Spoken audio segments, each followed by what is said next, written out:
Have you made the reservation? What? You want to split the bill? Oh, Russia. It's so far away. Juice? You're from Russia, come on, you should drink vodka. I've been in the Netherlands for 7 years, and this is just a fraction of things I've heard about Russia. Is it true? Partially. Is it annoying? A little bit, because we are more than just pretty girls, vodka and cold climate. So I thought, why not to discuss it in the video? I split the video into 2 parts. In the first part, I will be talking about the proximity between the Russian and Dutch cultures. And in the second part, I will be talking about the most common stereotypes that the Dutch have. Are these just stereotypes? Let's find out. First, let's acknowledge that I'm not implying that the Dutch and Russians are so close culture-wise. No, we cannot and don't even want to compete with Germans, English and Scandinavians. But what I'm trying to say is that the Russian culture might be a little bit closer to the Dutch culture than some Dutch might think. Really, Tanya, why are you even making this claim? Okay, let's get back in the 18th century, where the Dutch played a significant role in the development of St. Petersburg, which was founded by Peter the Great in 1703. Peter the Great made a lot of efforts to modernize and Europeanize Russia, and he took his inspiration from the Netherlands. He brought Dutch engineers and architects to St. Petersburg to help design and build the city's most famous landmarks. During his reign, Peter the Great made several trips to the Netherlands, where he studied shipbuilding and worked as a carpenter in a local shipyard. Just think about it. Tsar working as a carpenter. That's how obsessed and enthusiastic he was. But why did he do that? He wanted to learn and to transfer the Dutch successes to Russia. To this day, in the Netherlands, there is a Peter House in Zaandam, where, according to history, Peter the Great spent several months. That part of history, the impact that the Dutch made on Russia, we learn at school. So from early age, we understand the role that the Dutch and the Netherlands played in our history. I'm curious if you learned it in a Dutch school. Now let's change the energy of the conversation and let's talk about stereotypes that I hear most frequently about Russia and Russians. Number 1. Russian women are demanding. True or false?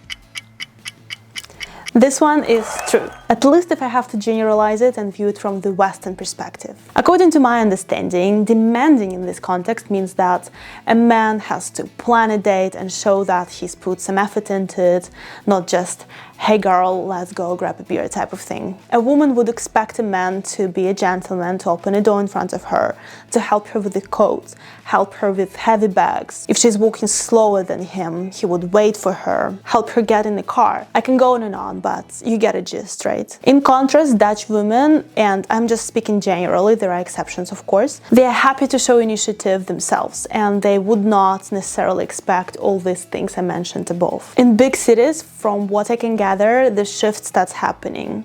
Now people are presented with a choice, what they want to be and how they want to play it. In smaller cities, the mentality is mostly like what I just described, and in villages, it's more extreme. In my humble opinion, I don't like when the West views it as, oh, Russia will catch up. Because this means that the West is a gold standard and everybody else is behind. If we are so tolerant, we should also accept the differences, that the cultures are different. It's not like one culture is above another and another one is a laggard and needs to catch up.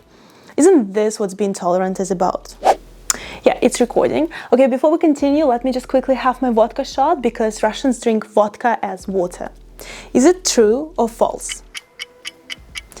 This one is false. Vodka is a traditional Russian alcoholic drink that has been consumed and produced in Russia for centuries. So, of course, people drink vodka in Russia. Unfortunately, due to socio-economic political situation, or should I say situations, because Russian history is full of repressions, restrictions, and in some points of Russian history, people were just trying to survive.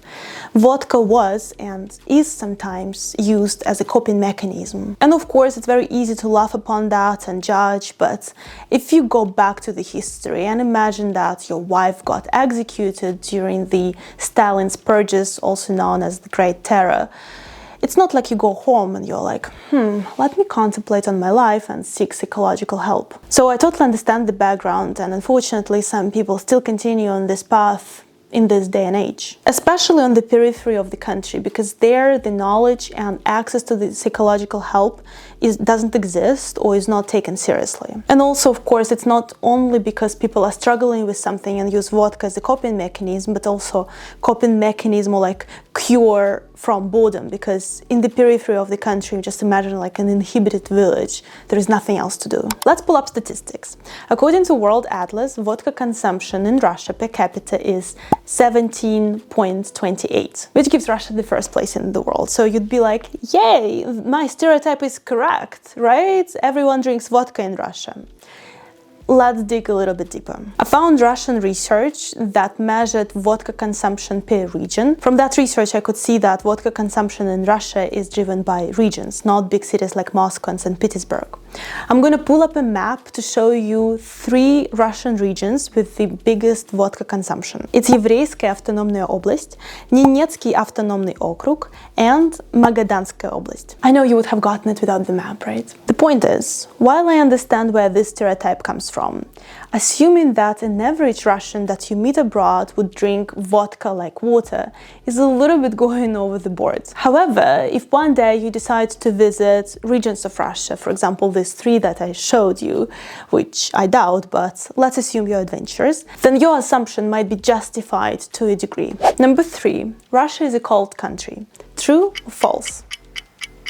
This one is true. It's the coldest place in the world after Antarctica and Greenland. Yes, I know that these 2 are not countries. We often read from the books and history that Russia won a lot of wars due to our harsh winters.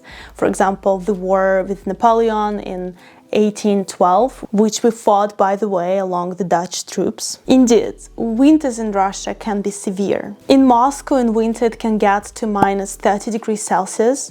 In Russia, we have less inhabited areas, like Yakutia, where it can get to minus 60 degrees Celsius. Super cold, I know. But what's often overlooked is that we also have warm regions. I used to live in a Stavropol region where in winter it can only get to minus 3 degrees Celsius. Or in Sochi, everybody knows Sochi, right? It doesn't even go to negative. In Moscow during summer it can be plus 30 degrees Celsius, and in the south of Russia can get to plus 35. So the point is, when you assume that if somebody is from Russia, they must be used to cold Russian winters, maybe first ask which region they're from, because Russia is a vast country. Number 4. Russia is so far away. Is it true or false? This one is relative, and I'm not tricking you here, because what do you make of 2,300 kilometers? Is it far or not? Generally speaking, taking into account globalization, I'd say it's false, because the US is objectively far, it's across the ocean. But I've never heard that a Dutch person would tell me that Athens in Greece is far. It just takes a little bit more than 3 hours to get there. And it's the same for Moscow, yes, it's only 3 hours. At the same time, you might argue, hey Tanya, but Russia is not only Moscow, and you're right, so it depends on where you want to go. If you're thinking about the Asian part of Russia, for example, Vladivostok, which is around 9,000 kilometers and it would take you 13 hours on a plane, it's far. But if you're thinking about the European part of Russia, for example, Moscow, it's not that far. It's actually quite close. Number 5. Bears are everywhere. Is it true or false? This one is false. Of course it's false. When I just arrived in Amsterdam, I met an American who asked me if we ride bears to work. I'm still not sure if he was joking or if he was serious, but do you imagine Moscow? Most of you probably have never been there, but imagine a gigantic city with the craziest traffic you can imagine. How do you think a bear would feel there? Yes, a poor bear would run away in panic. So let's just settle this once and for all that we don't have bears in cities. It's kind of the same as if somebody asks you like, hey, do you go to work in Klumpen? It's true that Russia has one of the largest bear populations in the world, and bears can be found in many regions of the country, including the Moscow region, but not in Moscow. And even when you come to Russia, it's not like you drive the highway and bears are just standing there and waving at you. It's kind of difficult to encounter a bear in the wild, and I have never done that. And that's for the best, I suppose. Number 6. Dangerous driving in Russia. True or false? This one is true, at least according to the Dutch standards. The videos of Russian incidents on the road, or Russians driving a jeep, maneuvering like crazy through the mud and you can only see these in the internet. You know how I found out that this is what my country is known for? Through a foreign friend. So it's not like it's our favorite weekend activity that we get a car, drive like crazy, and then count how many people we killed with our maneuvering. It's true though that driving in Russia is a little bit more aggressive than in the Netherlands. At least this is true for Moscow. Just imagine the environment. Moscow is a very high-paced city. People are stuck in traffic jams, but they want to get back home quicker. They are tired, some of them are just exhausted, overworked. So this is where their driving style comes from, I suppose. Number 7. The Russian culture has zero similarities to the Dutch culture. True or false? This one is false. When I just moved to the Netherlands, I really did not get what the whole fuss about the Dutch being so direct is about. Because Russians are direct too. Did you know that? For us, it's related to our history that when the USSR collapsed, where the freedom of speech was restricted, it was like bubble burst. And people became more honest and direct in their communication. Of course, there is also people who did not adjust, and this is more applicable to older generations. Also, it's due to our severe winters, because it's not like when it's -30, you can just stand and be like, hey, let me be polite for 10 minutes, and only then I'll get to the point. No, you have to get to the point, because otherwise you and another person are gonna freeze out. What's your score? How many out of 7 did you guess correctly?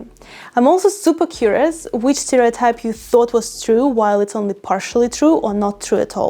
Let me know in the comment below.